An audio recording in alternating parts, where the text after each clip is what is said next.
AP teachers eligibility టెస్ట్‌కి సంబంధించినటువంటి updated చూసుకున్నట్లయితే న్యూసెస్ కొన్ని ఆల్రెడీ మనకి కొన్ని కామెంట్లు అయితే రావడం జరిగింది. ప్రతి కామెంట్‌కి కూడాను ఆన్సర్ చేయలేను. అలాగే రిపీటెడ్‌గా వస్తున్న కామెంట్స్‌ని బేస్ చేసుకొని మనకి ఈ యొక్క వీడియో చేయడం జరుగుతుంది. చూసుకున్నట్లే నార్మలైజేషన్‌లో మార్క్స్ కొలుస్తాయి అంటే 100% అనేది నేనే కాదండి. ఏ యూట్యూబర్ కూడా చెప్పలేరు. ఎందుకంటే ఇక పేపర్స్ హార్డ్‌నెస్‌గా ఉన్నంత మాత్రాన మనకి మార్క్స్ అనేది యాడ్ అవ్వవు. ప్రతి ఒక్కరు తెలుసుకోవాల్సిన విషయం. అయితే ఈసారి టెట్ ఎగ్జామ్స్ అనేది టఫ్‌గా వచ్చాయని ప్రతి ఒక్క అభ్యర్థి కూడా చెప్పడం జరుగుతుంది కాబట్టి నార్మలైజేషన్ ప్రాసెస్ అనేది మనకి ఒక సాంప్రదాయబద్ధంగానే చేస్తారు. అయితే ఈ యొక్క ప్రతి షిఫ్ట్ యొక్క ఆ టఫ్‌నెస్ అనేది ఈక్వాలిటీ చేయడానికి మాత్రమే నార్మలైజేషన్ ప్రాసెస్ చేస్తారు. అయితే దీనికి సంబంధించిన చాలా వీడియోస్ కూడా ఉంటాయి.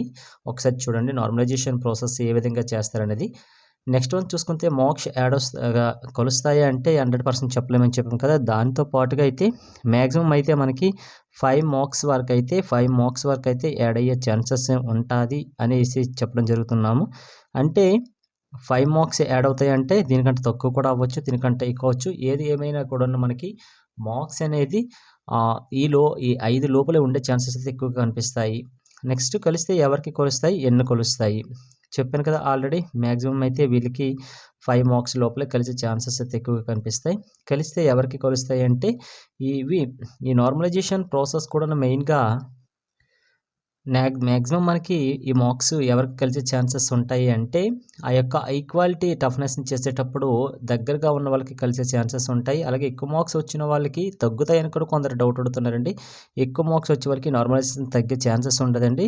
చాలా చూస్తుంది మాక్సిమం అయితే మనకి 1 మార్క్ లోపలే అయితే మనకి వాళ్ళకి తగ్గే ఛాన్సెస్ ఉంటది. అయితే అది 100% అయితే చెప్పలేము. మాక్సిమం పాయింట్‌లో కూడా తగ్గే ఛాన్సెస్ కూడా ఉంటది. అయితే ఈ నార్మలైజేషన్ ప్రాసెస్‌లోనే ప్రతి ఒక్కరు కూడాను వెయిట్ చేస్తున్నారండి బోర్డర్‌లో ఉన్నవాళ్ళు.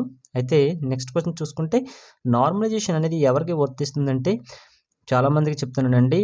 మీకు ఒక ఎస్జిట్ అవ్వచ్చు, ఎస్సీ అవ్వచ్చు, ఏదైనా అవ్వచ్చు. దీనికి సంబంధించినటువంటి మీ యొక్క ఎగ్జామ్ అనేది ఒకే షిఫ్ట్‌లో గాని క్లోజ్ అయిపోతే వాళ్ళకైతే మార్క్స్ అనేవి ఈ నార్మలైజేషన్ ప్రాసెస్ అనేది వాళ్ళకి వర్తించదు.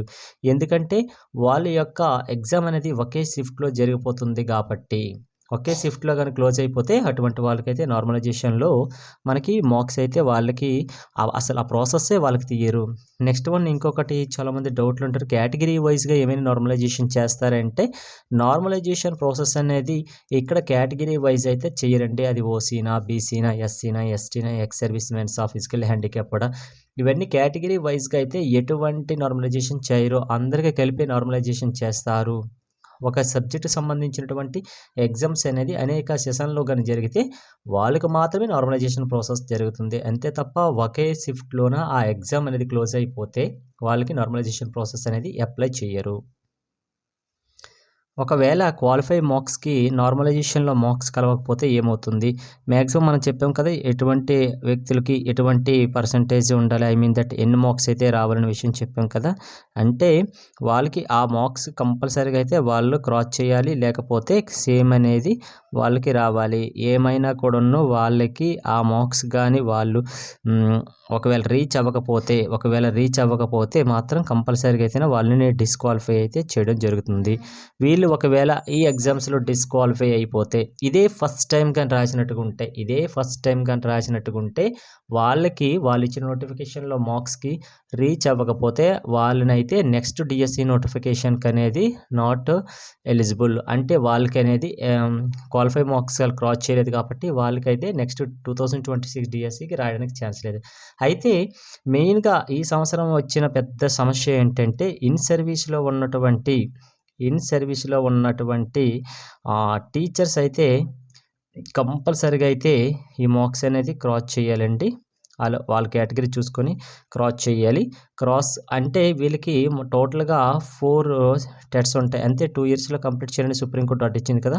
ఒకవేళ ఇది ఫస్ట్ అయిపోయిందండి. ఒకవేళ ఇందులో వీళ్ళు క్వాలిఫై అవ్వకపోతే ఇంకా 2, 3, 4 వీళ్ళకి ఇంకా 3 సెట్స్ ఉన్నాయి కాబట్టి నో ప్రాబ్లం అండి. అయితే ఇన్ సర్వీస్‌లో ఉన్న టీచర్స్ కూడాను చాలామంది అయితే ప్రస్తుతం నాకు కామెంట్ చేశారు.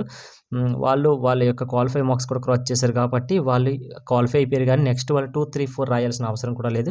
అయితే ఈ ఇయరే రీసెంట్‌గా బీఈడీ కంప్లీట్ చేసేసిన అభ్యర్థులు, నెక్స్ట్ డైట్ లీవ్ చేసిన అభ్యర్థులు ఎవరెవరైతే ఈ యొక్క టెట్ రాశారో వాళ్ళైతే మస్ట్ అండ్ షుడ్ బీగా అయితే వీళ్ళు ఈ మార్క్స్‌ని క్రాస్ చేస్తే మాత్రమే రానున్న డిఎస్సి నోటిఫికేషన్‌కి వీళ్ళు ఎలిజిబుల్ అవుతారు. ఇందులో క్వాలిఫై అయ్యకపోతే వాళ్ళు డిఎస్సికి ఎలిజిబుల్ కాదు. వాళ్ళు రాయడానికి ఛాన్స్ లేదు. ఇది ప్రతి ఒక్కరు కూడా గుర్తుంచుకోవాల్సిన విషయం. నెక్స్ట్ ఫైనల్ రిజల్ట్ ఎప్పుడు రావచ్చు అంటే మనకి రీసెంట్‌గా ఒక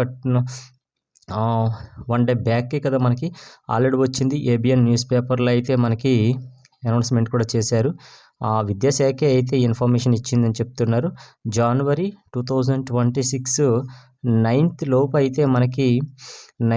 అయితే మనకి ఈ యొక్క ఫైనల్ రిజల్ట్ అనేది రావడానికి ఆస్కారం ఎక్కువ ఉంది. అయితే వాళ్ళు ఇచ్చినటువంటి షెడ్యూల్లో అయితే ఇచ్చిన డేట్ అయితే దీనికి రీచ్ అవ్వాల్సిన అవసరం లేదు అని చెప్పేస్తున్నారు. ఎందుకంటే ముందుగానే రిజల్ట్ అనేది మనకి వచ్చే ఛాన్సెస్ అయితే చాలా ఎక్కువగా కనిపిస్తున్నాయి.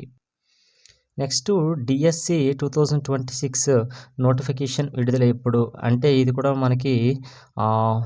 మనకి ఏబిఎన్ న్యూస్ పేపర్లోనే కూడాను మనకి ఇది రిలీజ్ చేయడం జరిగింది. ఫిబ్రవరి మనకి ఫస్ట్ వీక్లోనే మనకి ఈ యొక్క డిఎస్సి 2026కి సంబంధించినటువంటి నోటిఫికేషన్ అనేది రిలీజ్ అవుతుంది అని కూడా చెప్పారు కాబట్టి టైం ఎక్కువ లేదు. ప్రతి ఒక్కరు కూడా ఫుల్ ప్లాన్గా చేసుకొని ఇప్పటి నుంచే ప్రిపేర్ అయ్యి ఈ యొక్క డిఎస్సి 2026 నోటిఫికేషన్కి రెడీగా ఉండండి. అలాగే వేకెన్సీలు ఎన్ని ఉండొచ్చు ఇది కూడా మనకి ఏబిఎన్ న్యూస్ పేపర్లో కూడా కన్సిడర్ చేయడం జరిగింది కదా. మ్యాక్సిమం అయితే 2500 వరకు అయితే ఉండే ఛాన్సెస్ ఉంటున్నది అని చెప్తున్నారు వేకెన్సీ అయితే ఈ యొక్క వేకెన్సీకి పెరుగుతుందా లేకపోతే తగ్గుతుందా అనేది కూడా మనకి క్లారిటీ లేదు. అయితే జస్ట్ వాళ్ళు ఒక నెంబరింగ్ అయితే ఇచ్చారు 2500 ఉండొచ్చు అనేసి. మ్యాక్సిమం 3000 లోపల అయితే వేకెన్సీ ఉంటుంది. అది కూడా చూసేసుకోండి.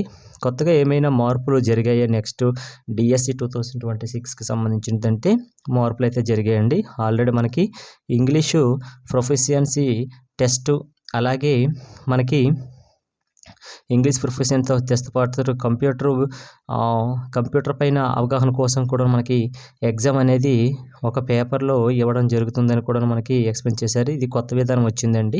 ఈ సంవత్సరం నుంచి అయితే ప్రవేశపెడుతున్నారు. ఈ ఇంగ్లీష్ ప్రొఫిషియన్సీ కంప్యూటర్ దీనికి సంబంధించి చూసుకున్నట్లయితే ఆల్రెడీ ఏపీపీఎస్సి వాళ్ళు కూడా కండక్ట్ చేస్తున్నారు కదా. వీళ్ళతో పాటే మనకి ఈ డిఎస్సి 2026 సంబంధించినటువంటి ఒక పేపర్ కూడా ఇవ్వడం జరుగుతుందని కూడా మనకి చెప్పడం జరిగింది. ఇది కొత్త మార్పు అనేది చెప్పేసుకోవచ్చు. నెక్స్ట్ వన్ చూసుకున్నట్లయితే టెట్కి సంబంధించినటువంటి 2025 యొక్క నోటిఫికేషన్ చూసుకుంటే మనకి ఫైనల్ కీ అనేది ఇంకా రిలీజ్ అవ్వలేదండి. ఈ ఫైనల్ కీ రిలీజ్ అయిన తర్వాత మాత్రమే మనకి ఈ యొక్క నార్మలైజేషన్ ప్రాసెస్ అనేది చేస్తారు. ఇది ఆల్రెడీగా చాలా వీడియోస్లో నేను చెప్పాను కూడాను, ప్రస్తుతం కూడా చెప్తున్నాను. Okay, thanks for watching.